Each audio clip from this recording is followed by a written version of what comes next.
Hello and welcome to Theta Sigma's Doctor Who podcast number 59. And before I do anything else, can I take this opportunity to wish you all a very happy Easter. Regular listeners will know that I work in a Christian holiday and conference centre on the south coast of England, and yes, I have a living faith in Christ, which means today I've been celebrating not only the death, but also the resurrection of Christ, without whom my life wouldn't be where it is today. Christ is risen. Hallelujah. In this week's show we have feedback, and we conclude our mini-series on Romana, with a look at the second actress to play the part, Lalla Ward, and her alter ego, Romana II. Perhaps you wouldn't mind telling me, before the entire Chancellery Guard come crashing in here demanding to know who has breached the transduction barriers and materialised a TARDIS right outside the presidential palace, what exactly you are doing here.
This week's feedback came from Michael Doyle and Jeff Waddell. Said Jeff Waddell about Romana I, she's gorgeous. And I couldn't agree more, Jeff. Michael Doyle said of last week's show, nice show again. I liked Romana as a character. She was a good change of pace for the show, and proof that it could reinvent the relationship the Doctor has with his companions and make it work.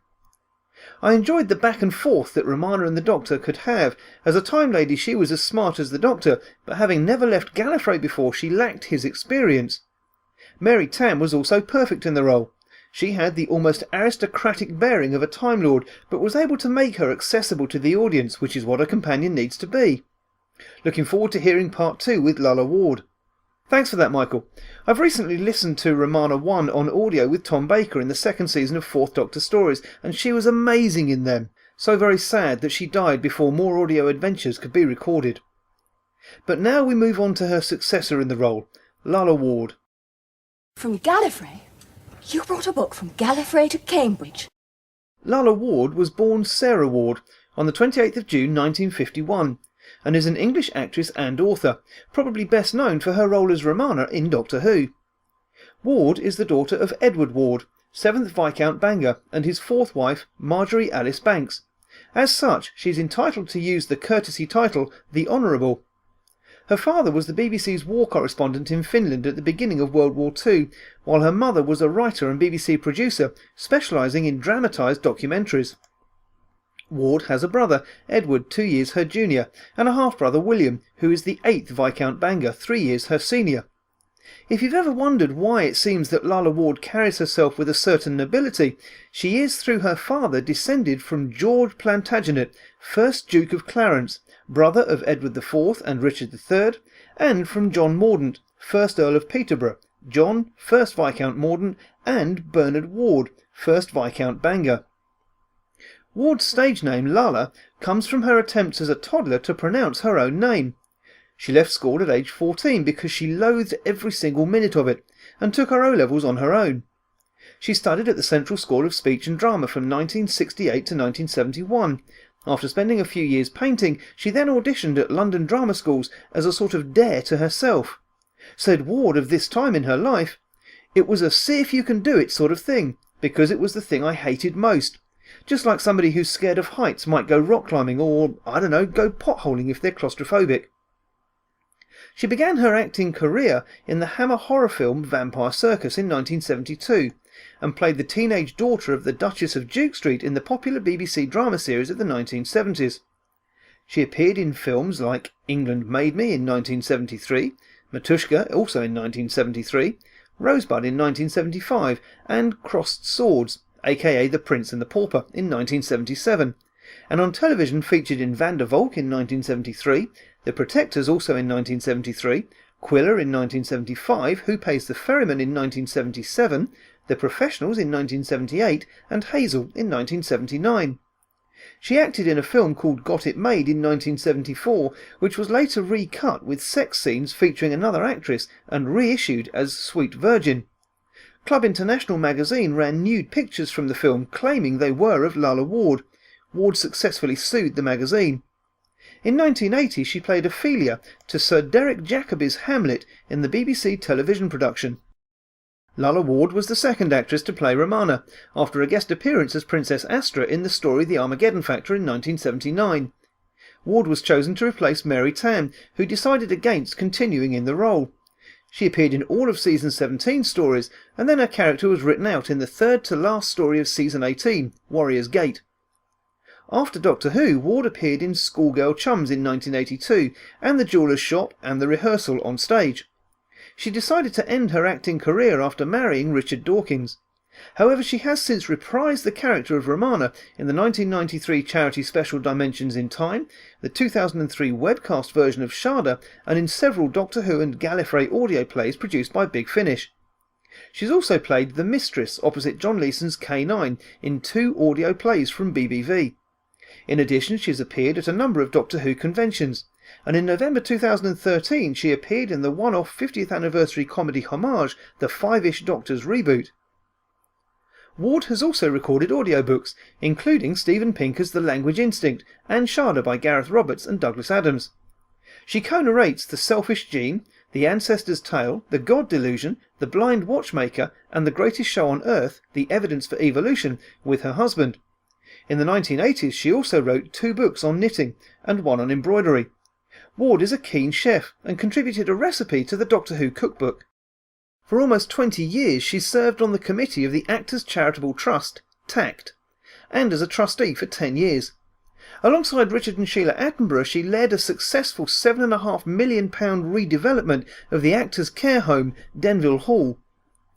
Ward was in a relationship with co-star Tom Baker whilst working on Doctor Who, and they lived together in a flat in Deptford. The couple married in December 1980, but sadly the marriage lasted only 16 months. Ward attributed the separation to work commitments, different lifestyles and conflicts of interest.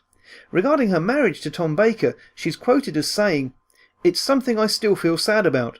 I loved, and in many ways still love, Tom very much. The trouble is our careers came to be just as important as each other, and we grew apart.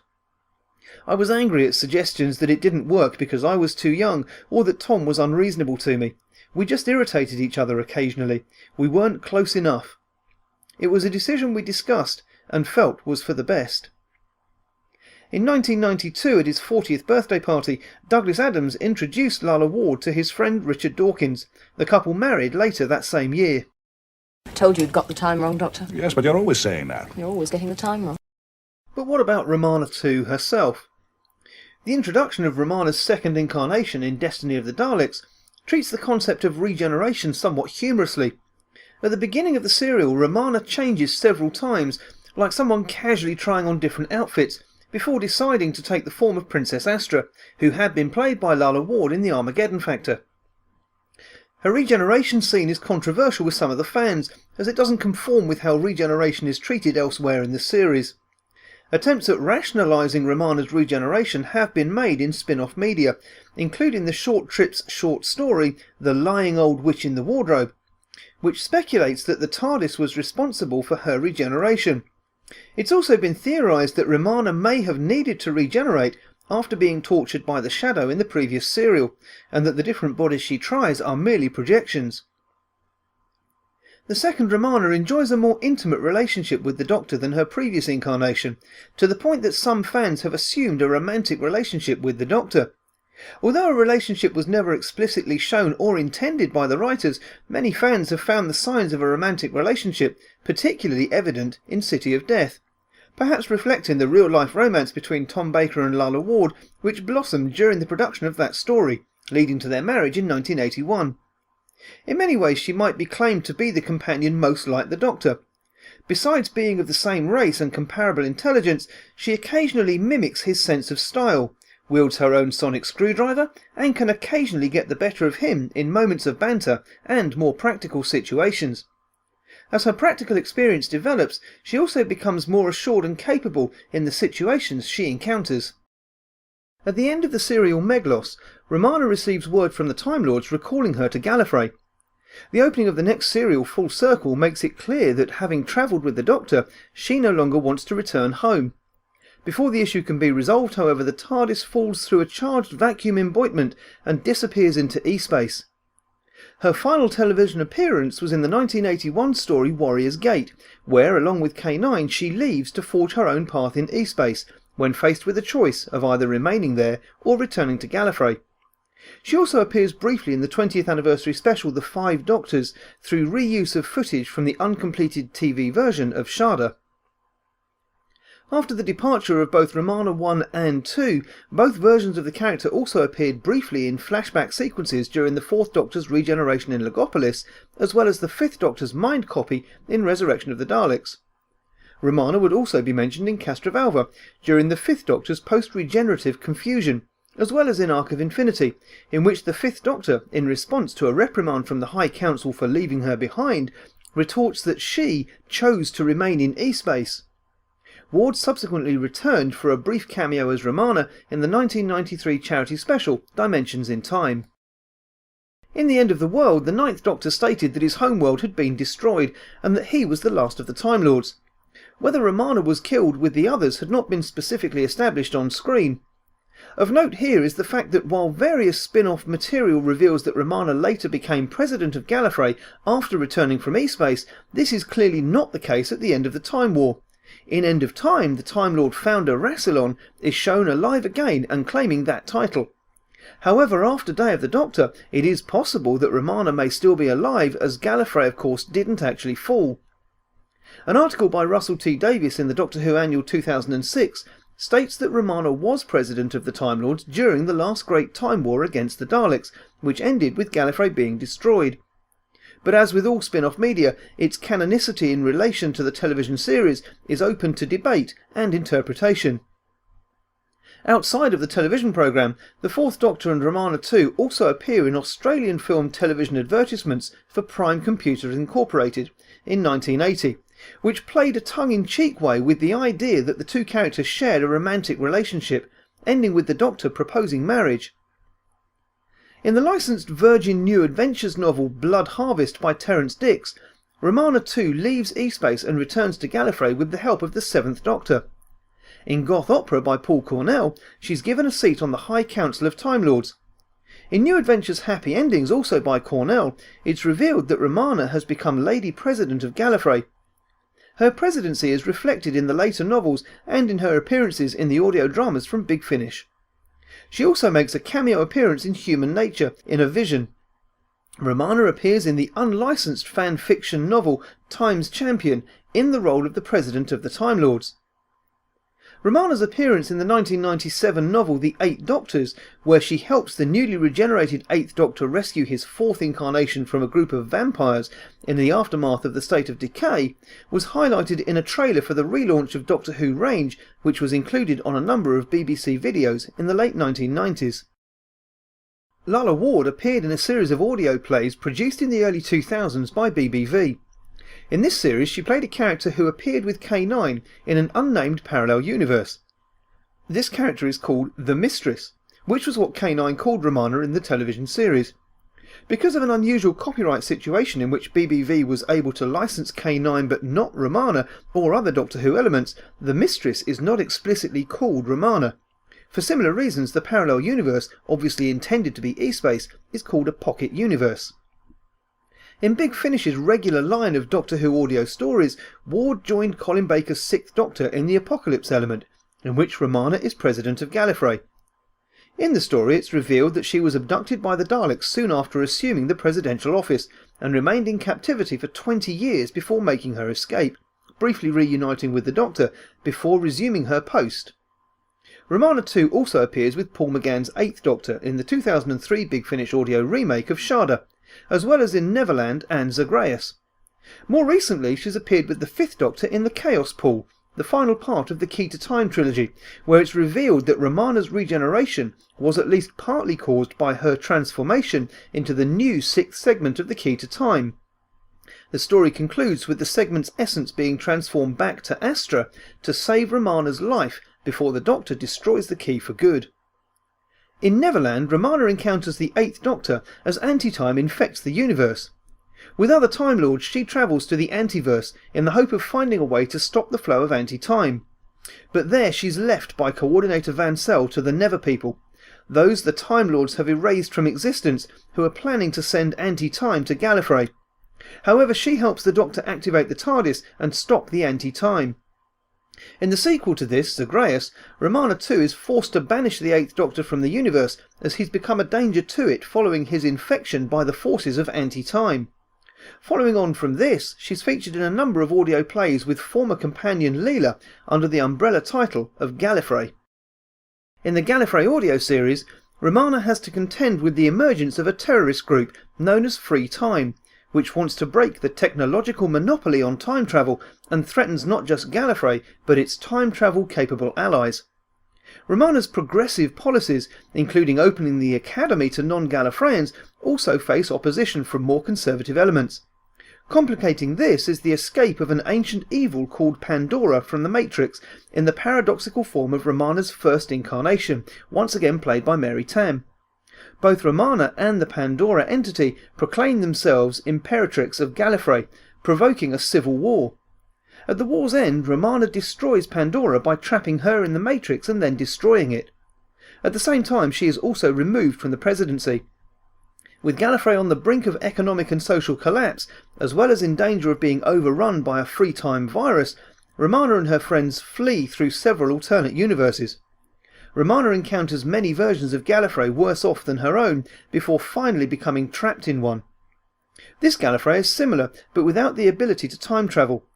After their President Romana is assassinated, she assumes her identity, regaining her office, albeit in a different universe. In November 2013, it was revealed that Lalla Ward would reprise her role of Romana II alongside former Doctor Tom Baker and John Leeson as K9, in a pair of audio adaptations of Gareth Roberts' Missing Adventures novels The Romance of Crime and The English Way of Death in January 2015, these to be followed by a series of new adventures. Oh, goodbye, my dear chap. I must say I've had the time of my lives. And that's all for this week. As always, my thanks for listening, and if you have any thoughts or memories of Romana II or Lalla Ward for that matter, I'd love to hear from you, either at respectthething@outlook.com or on Theta Sigma's Doctor Who podcast on Facebook. Next week, we're starting a 3-week series looking at some of the Doctor's companions who've joined him in his Big Finish audio adventures. First up is university lecturer Dr. Evelyn Smythe, who by all accounts had something of a calming effect on the 6th Doctor. Now, let me tell you, my girl, it's decidedly mellower me that stands before you now than would have done some not too considerable time ago. Well, this you is hardly a model of tolerance. I assure you, compared to the way I started out in this incarnation, well... Anyway, you, my girl, should count yourself lucky that... I know. I should count myself lucky that I met you after the steadying influence of the great and wonderful Dr. Evelyn Smythe had woven its spell upon you. One day I'd like to meet this miracle worker.